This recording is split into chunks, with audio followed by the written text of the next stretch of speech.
I think one of my favorites is essays from the book, and I think I read this when it was on the blog.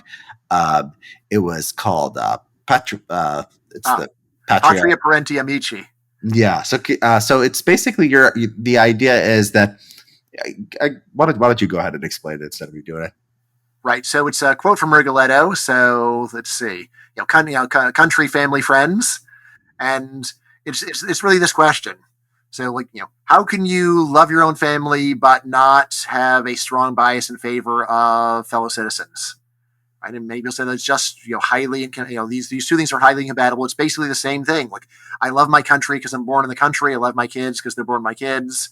So what can we say about this? And I said, well, one thing is just that love of your kids is just much more evolutionarily deeply rooted. So it's much more of a fool's errand to try to do anything about it. Whereas on the other hand, people's sense of identity with their country is actually highly malleable. There is a famous book called Peasants and Frenchmen talking about how in 1800 hardly anyone in France thought they were French. And then they changed their minds with a bunch of public education telling them, hey, we're all French here. Everyone is French. Got it? We're all French. Do that long enough. So that's part of it, just realizing this is a much more flexible thing. So it does make sense to say, well, can we go and make it bigger, make it a more encompassing category? Then I say, but the much bigger difference between loyalty to family and loyalty to country is that almost everyone will admit that there are many ways in which favoring your family is just morally wrong. If you are judging a Taekwondo tournament and you rule in favor of a kid because he's your kid, almost everyone admits that's wrong, and there are norms saying don't do that. Try to judge it fairly, put aside family loyalty, and just give it to kids based upon merit. And yet at the level of country, there's almost none of that. At the level of country, there is so little attention paid to, it is your country that did it, but maybe your country was in the wrong with this one if you really looked at the facts. So I know you're someone who cares a lot about wrong things the U.S. has done in the world, the way the U.S. will just negligently go and invade Afghanistan or Iraq. And yet most Americans just don't really care about that. I remember there's a story about the first George Bush. You might remember that there was a time when the U.S. shot down an Iranian passenger airliner over, I think, the Persian Gulf. Remember this story, Richard? That sounds familiar. Right. So basically Iran asked for an apology, and the original George Bush says, look, I don't apologize for America. I'm not an apologize for America kind of guy. Yeah. Okay. Yeah. I remember. It's just like, it's become famous. You shoot down an innocent passenger airliner in peacetime, and you won't even say sorry. That is a mentality that is actually very widely spread. Whereas on the other hand, if you were to go and step on another kid's foot and you see the parent there, it's like, hey, your kid steps on the other kid's foot. What do you say as a parent? Like, oh, I apologize for my kid. My kid did something wrong. And then you tell your kid, we're very sorry for this. You don't say my kid right or wrong. Have you thought about what I say is that this loyalty to family is actually basically, not only is it very deeply rooted and so pointless to try to really get rid of it, but it's also one that we've already got a very strong recognition of its limits. Whereas we really have not yet contained the feelings that people have of national loyalty, which are still quite out of control.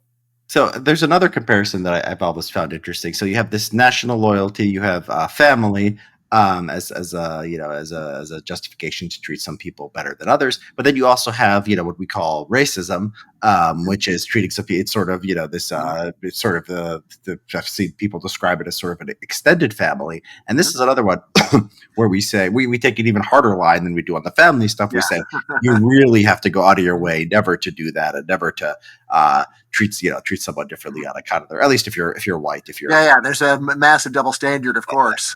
Of course. And so, but that's interesting. It seems like we have a very special carve out for national. It's like, if you say, I don't care about American workers any more than Chinese workers or whatever, that people will attack you on that ground. Nobody, Biden or, not even a left wing politician will take that position.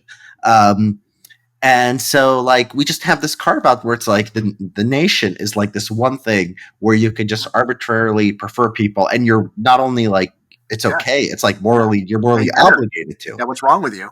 It's odd. Of course, also for ancestry, as long as it's a national ancestry, then again, it's like, well, I can favor fellow Romanians, and you're not the world's worst person.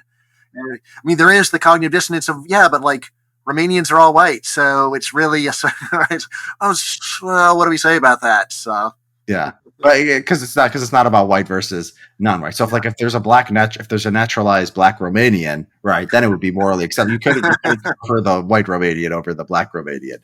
Uh, but yeah, I mean, can this?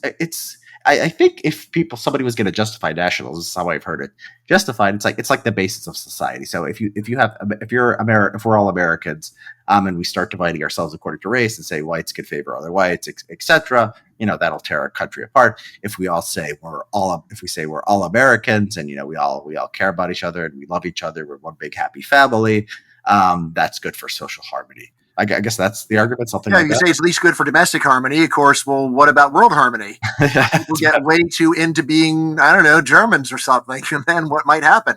Yeah, exactly. Yeah, exactly. So it's you're right. So you could make the argument the opposite. The nation is the most dangerous one because it has a relationship with state power. Where like if you have white nationalism in the American context, there's no white nation state, so it would just be one thing among other things.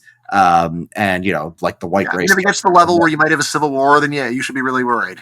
Yeah, it's right. Just just a few losers complaining to each other. Yeah, I'm not going to worry about that. Yeah, exactly. So like the biggest danger to each other, really. Yeah. So like the white race starting a war against other races, like much lower probability than the American nation starting a war against some other nation, obviously. So you could ever read the Wikipedia articles for any white nationalist organization, the level of intra-white nationalist violence is one to like if you want to keep white people safe, don't join that group because they kill each other. The founder of the American Nazi Party got killed by another party member in a laundromat not far from here.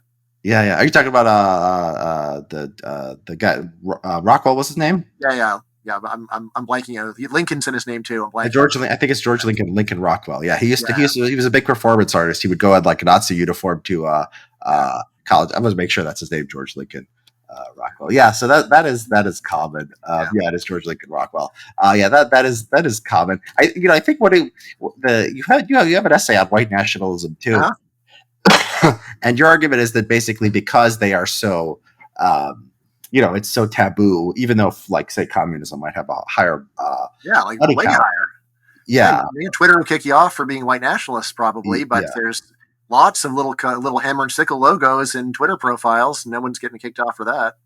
But your argument is, and this would make sense out of that idea that white nationalists are so internally violent. It's the idea that if you go out of your way to accept this philosophy that everyone rejects, there's probably something wrong with you, right? Where if you do, you have to go out of your way to be evil. Yeah, I mean, I would be scared to be around them, just because they've got a bad track record, and what kind of a person would join it?